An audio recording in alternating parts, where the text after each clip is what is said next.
መስመራችን ላይ ይገኛል። ሄሎ ሰይፉ እንደናለህ ቢኒ ጃው እንግዲህ ዛሬ በጣም ጥቁር ቀን ነው ሊባል ይችላል። ምክንያቱም በኢትዮጵያ ኪነ ጥበብ በተለይ በፊልሙ በቲያትሩ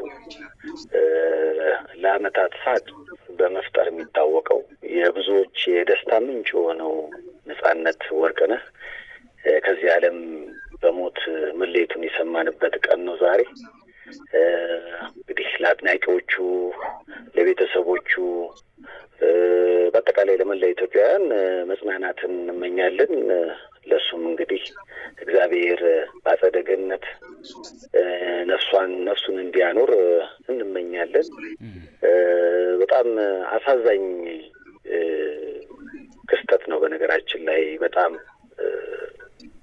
ሊሰራ ገና እየሰራ